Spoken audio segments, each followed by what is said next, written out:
नमस्कार, KP news के Karnataka bulletin में आपका स्वागत है। मैं हूं अश्विनी आपके साथ। चलिए एक नजर डालते हैं आज के अहम सुर्खियों पर। जिलाधिकारी शिल्पा शर्मा ने बीदर जिले को बाल विवाह मुक्त बनाने का लिया संकल्प। मादिका सोसाइटी समन्वय समिति ने पत्रकारों से की बात। सीएम सिद्धरामैया ने केंद्रीय मंत्री नितिन गडकरी से की मुलाकात। प्रमुख सड़क बुनियादी ढांचा परियोजनाओं के लिए जल्द मंजूरी की अपील। कर्नाटक सरकार ने कीमतों में वृद्धि के लिए केंद्र को जिम्मेदार ठहराया। भाजपा ने रात भर किया विरोध प्रदर्शन। कर्नाटक में डीजल की कीमतों में बढ़ोतरी का केएएसएसआईए ने किया विरोध।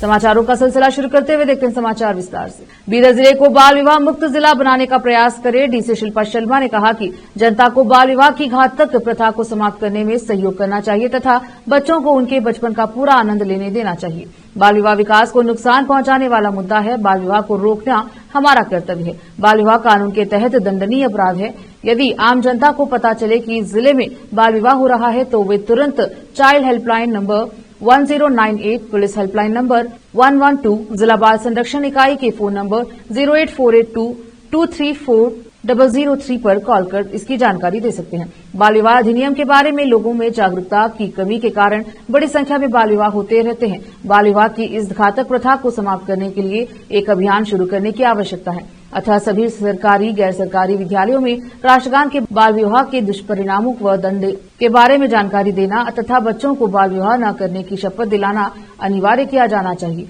ग्राम पंचायत विकास अधिकारियों को सभी ग्राम पंचायतों में बाल विवाह रोकने के लिए एहतियाती उपाय के रूप में डांगरूक का प्रचार करना चाहिए। विवाह निमंत्रण कार्ड मुद्रित करने वाले और पुजारी अधिकारी, विवाह संपन्न कराने वाले मठों, चर्चों और मस्जिदों के धार्मिक नेता, सामूहिक विवाह आयोजक और विवाह हॉल और समारोह हॉल के प्रबंधकों को अनिवार्य रूप से वर और वधू के परिवारों से आयु प्रमाण पत्र प्राप्त करना होगा और विवाह प्रमाण पत्र मुद्रित करने से पहले यह सुनिश्चित करना होगा कि लड़के की आयु 21 वर्ष और लड़की की आयु 18 वर्ष पूरी हो गई है और आपको विवाह समारोह संपन्न कराने के लिए सहमत होना होगा। केवल वे ही लोग विवाह के लिए पात्र हैं जिनके पास आयु का प्रमाण पत्र है, जैसे जन्म प्रमाण पत्र, स्कूल आयु प्रमाण पत्र, एसएसएलसी मार्कशीट या रेडियोलॉजी परीक्षा आयोजित करने के बाद सरकारी डॉक्टर द्वारा प्रमाणित आयु प्रमाण पत्र। यह समझते हुए कि कोई अन्य आयु प्रमाण पत्र विवाह के लिए वैध नहीं है, परिवार के सदस्यों को उपायुक्त आयु प्रमाण पत्र प्राप्त करने के लिए कहा गया है। बाल विवाह निषेध अधिनियम 2006 के अनुसार 18 वर्ष से कम आयु की लड़की और 21 वर्ष से कम आयु के लड़के का विवाह बाल विवाह माना जाता है। इस अधिनियम के अनुसार यदि बाल विवाह होता है तो न केवल विवाह करने वाला वयस्क और लड़की के माता पिता बल्कि पुजारी, रिश्तेदार, उसके उकसाने वाले, प्रोत्साहित करने वाले, बाल विवाह को रोकने में विफल रहने वाले और इसमें भाग लेने वाले सभी लोग अपराधी बन जाते हैं। उनके खिलाफ मामला दर्ज होने की संभावना है। बाल विवाह निषेध कर्नाटक संशोधन अधिनियम 2016 के अनुसार अपराधियों को न्यूनतम 1 वर्ष और अधिकतम 2 वर्ष की कैद और 5,000 रुपए के जुर्माने का प्रावधान है। उन्होंने कहा कि 1 करोड़ रुपए तक का जुर्माना या दोनों लगाया जा सकता है। विशेष संवाददाता की रिपोर्ट। मादिका सोसाइटी समन्वय समिति द्वारा प्रेस हाउस में एक प्रेस कॉन्फ्रेंस बुलाई गई। संवाददाता सम्मेलन को संबोधित करते हुए मादिका डिंडोरा खोराटा समिति के राज्य कार्यकारी अध्यक्ष फर्नांडिस हिप्पलगांव और अन्य ने कहा कि चूंकि सरकार आंतरिक आरक्षण के कार्यान्वयन के लिए एक नया सर्वेक्षण कराने की योजना बना रही है, इसलिए मादिका समुदाय के लोगों को कॉलम 1 में जाति एस मादिका और कॉलम 2 में हिंदू के रूप में उल्लेख नहीं किया जाना चाहिए। इस अवसर पर विजय कुमार हिप्पलगांव, रमेश कट्टिटूगावा, स्वामीदास केम्पेनोरा, पीटर श्रीमंडला और अन्य उपस्थित रहे। कैमरामैन पपुराज का कवरेज। रोकते हैं समाचारों का सिलसिला, लेते हैं छोटा सा ब्रेक।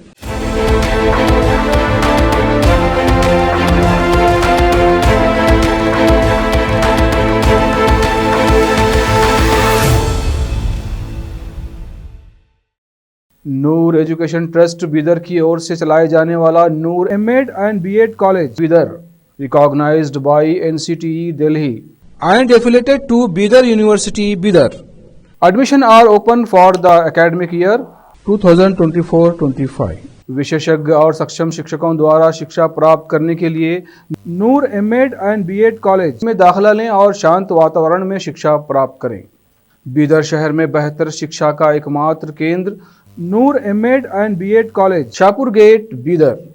Phone numbers 9945283920, 8482221297। ब्रेक के बाद स्वागत है आपका, देखते हैं समाचार। कर्नाटका के मुख्यमंत्री सिद्धरामैया ने बुधवार को नई दिल्ली में केंद्रीय सड़क परिवहन और राजमार्ग मंत्री नितिन गडकरी से मुलाकात की और मैसूर रोड NH-275 को होसूर रोड इलेक्ट्रॉनिक सिटी के माध्यम से NH-48 और NH-75 Tumkur road NH-48 Ballari road NH-44 और बेंगलुरु में ओल्ड मद्रास रोड पुराना NH-4 से जोड़ने के लिए एक सुरंग के निर्माण के लिए केंद्र की मंजूरी मांगी। सुरंग परियोजना, जो कि बेंगलुरु की प्रमुख बुनियादी ढांचा विकास परियोजनाओं में से एक है, से यातायात की भीड़भाड़ को काफी हद तक कम करने की उम्मीद है। गडकरी को सौंपे गए ज्ञापन में सीएम ने मैसूर में NH-275 पर यातायात की भीड़ को कम करने के लिए 9 ग्रेड सेपरेटर के सहित प्रमुख सड़क विकास कार्यों के लिए केंद्र की मंजूरी मांगी। मंगलुरु पोर्ट देश में 7वां सबसे बड़ा और बेंगलुरु के बीच संपर्क को बेहतर बनाने के लिए NH-75 के मरनहल्ली से अडाहोल सेक्शन के बीच शिरडी घाट तक एक सुरंग का निर्माण, पुणे बेंगलोर ग्रीनफील्ड एक्सप्रेसवे की मंजूरी में तेजी, 2025-26 योजना के तहत वार्षिक राष्ट्रीय राजमार्ग परियोजना आवंटन को बढ़ाकर 24,000 करोड़ रुपए करना और बेंगलुरु में NH-44 पर हेब्बल जंक्शन पर एक फ्लाईओवर का निर्माण। सिद्धरामैया ने गडकरी से रणनीतिक रूप से घोषित सड़कों को प्राथमिकता के आधार पर राष्ट्रीय राजमार्गों में अपग्रेड करने में मदद करने की अपील की। अन्य परियोजनाएं जिनके लिए सीएम ने केंद्र की मंजूरी मांगी, उनमें बेलगावी में NH-4 पर एक एलिवेटेड कॉरिडोर का निर्माण शामिल है, ताकि यातायात की भीड़ को कम किया जा सके। कलबुर्गी, यादगीर, केंडाजूर, जडचरला खंड को 4 लेन का बनाना। यादगीर जिले में NH-150A पर भीमरायणगुड़ी और शाहपुर में 2 लेन पक्की सड़क 12+ PS ग्रीनफील्ड बाईपास का निर्माण। SPUR के तहत NH-752 के SH-65 का सड़क को राष्ट्रीय राजमार्ग घोषित करना। देवल गंगापुर से पंढरपुर सड़क को SPUR के तहत राष्ट्रीय राजमार्ग घोषित करना। विपक्षी भाजपा ने मूल्य वृद्धि के खिलाफ बेंगलुरु में रात भर विरोध प्रदर्शन किया। इस दौरान उप मुख्यमंत्री डीके शिवकुमार, गृह मंत्री डॉक्टर जी परमेश्वर और अन्य मंत्रियों ने विभिन्न वस्तुओं की कीमतों में वृद्धि के राज्य सरकार के फैसले को उचित ठहराया और इसके लिए केंद्र सरकार की नीतियों को जिम्मेदार ठहराया। डॉक्टर परमेश्वर ने कहा, कीमतों में बढ़ोतरी के लिए केंद्र की नीतियां जिम्मेदार है। यह पूरे देश में हुआ है, सिर्फ कर्नाटका में नहीं। संघीय ढांचे में राज्य और केंद्र के बीच अच्छे संबंध होने चाहिए। यह कीमतों में वृद्धि तब होगी जब अच्छा नहीं होगा। उन्होंने कहा कि कर्नाटका को करों के वितरण में उसका हक नहीं मिल रहा है। कीमतों में बढ़ोतरी को उचित ठहराते हुए उन्होंने कहा कि जब राज्य को केंद्र से उसका हक नहीं मिलता तो उसे अपने संसाधन जुटाने के लिए कहा जाता है, तो राज्य सरकार को कुछ वस्तुओं की कीमतें अनिवार्य रूप से बढ़ानी पड़ती हैं। कर्नाटका लघु उद्योग संघ के ASSIA ने डीजल की कीमतों में बढ़ोतरी का विरोध किया और कहा कि इससे परिचालन लागत बढ़ेगी, मुनाफा कम होगा और लघु उद्योगों को संघर्ष करना पड़ेगा। लघु उद्योग परिवहन, निर्माण और बिजली बैकअप समाधानों के लिए डीजल पर बहुत अधिक निर्भर है। डीजल की कीमत में भारी वृद्धि के साथ व्यवसायों को उत्पादन लागत का प्रबंधन करना मुश्किल हो रहा है। कई छोटे उद्यम कम मार्जिन पर काम करते हैं और ईंधन की बढ़ती लागत उनकी व्यवहार्यता को खतरे में डाल रही है। उद्योग निकाय ने बुधवार को कहा कि आपूर्ति श्रृंखला में व्यवधान, मुद्रास्फीति में दबाव, कच्चे माल की बढ़ती लागत से स्थिति और भी खराब हो गई है। ASSIA ने सरकार में सब्सिडी प्रदान करने, उत्पाद शुल्क कम करने या ऐसी नीतियों को लागू करने का आग्रह किया है जो ईंधन की कीमतों में उतार चढ़ाव के प्रभाव को कम कर सके। रोकते समाचारों का सिलसिला लेते हैं छोटा सा break.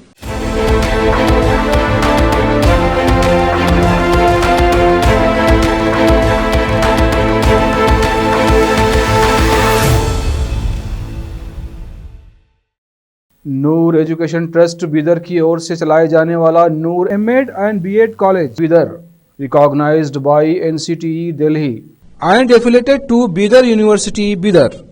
Admission are open for the academic year 2024-25. विशेषज्ञ और सक्षम शिक्षकों द्वारा शिक्षा प्राप्त करने के लिए नूर M.Ed and B.Ed कॉलेज में दाखिला लें और शांत वातावरण में शिक्षा प्राप्त करें।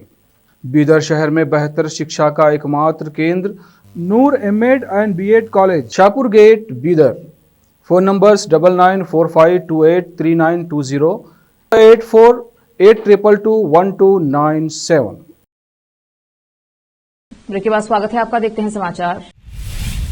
मुख्यमंत्री सिद्धरामैया ने नई दिल्ली में नए कर्नाटका भवन का उद्घाटन किया, जिसकी लागत मूल योजना से कहीं अधिक थी और निर्माण से 4 साल की देरी हुई। इस कार्यक्रम में कांग्रेस अध्यक्ष मल्लिकार्जुन खड़गे, उप मुख्यमंत्री डीके शिवकुमार, PWD मंत्री सतीश जारकिहोली और अन्य नेता मौजूद थे। चाणक्यपुरी में नए कर्नाटका भवन कावेरी के निर्माण को पहली बार 2019 में 86 करोड़ रुपए की लागत से मंजूरी मिली और बेंगलुरु स्थित कंपनी ने 66.01 करोड़ रुपए 14% जीएसटी को छोड़कर टेंडर हासिल किया। प्रशासनिक आदेश के अनुसार परियोजना को 2 साल यानी 2021 में पूरा किया जाना था। हालांकि 2020 में राज्य सरकार ने परियोजना लागत को संशोधित कर 120 करोड़ रुपए कर दिया। ऐसा लोक निर्माण विभाग की ओर से जारी बयान में कहा गया। पूर्व मुख्यमंत्री बीएस येदियुरप्पा और राज्य के कई अन्य वरिष्ठ भाजपा नेताओं को गुरुवार को एहतियातन हिरासत में ले लिया गया, जब उन्होंने सीएम सिद्धरामैया के कार्यालय आवास घेराबंदी करने के लिए मार्च निकाला। हिरासत में लिए गए भाजपा विधायकों में भाजपा के प्रदेश अध्यक्ष बीवाई विजेंद्र और कर्नाटक विधानसभा में विपक्ष के नेता आर अशोक भी शामिल थे। पार्टी के बुधवार को मूल्य वृद्धि और अन्य मुद्दों के खिलाफ फ्रीडम पार्क में दिन रात का विरोध प्रदर्शन शुरू किया गया। गुरुवार को उन्होंने मुख्यमंत्री आवास की ओर मार्च शुरू किया। बाद में पत्रकारों से बात करते हुए विजेंद्र ने कहा कि आंदोलन मूल्य वृद्धि, सरकारी ठेकों में मुसलमानों के लिए 4% आरक्षण तथा अनुसूचित जाति उपयोजना और अनुसूचित जनजाति उपयोजना के लिए निर्धारित धनराशि के दुरुपयोग के खिलाफ है। बेलगावी जिले के लोकूर गांव की निवासी 28 वर्षीय विधवा ने एक निजी बस के चालक और कंडक्टर तथा एक तीसरे व्यक्ति पर 31 मार्च को विजयनगर जिले के चन्नापुर गांव के निकट उसके साथ कथित रूप से बलात्कार करने का आरोप लगाया। अरसीकेरे पुलिस थाने में पीड़िता द्वारा दर्ज कराई गई शिकायत के अनुसार वह अपने बच्चों के साथ उचांगी दुर्गा मेले भाग लेने के बाद निजी बस से दावनगेरे वापस जा रही थी, तभी 3 संदिग्धों ने वाहन में उसके साथ कथित तौर पर बलात्कार किया।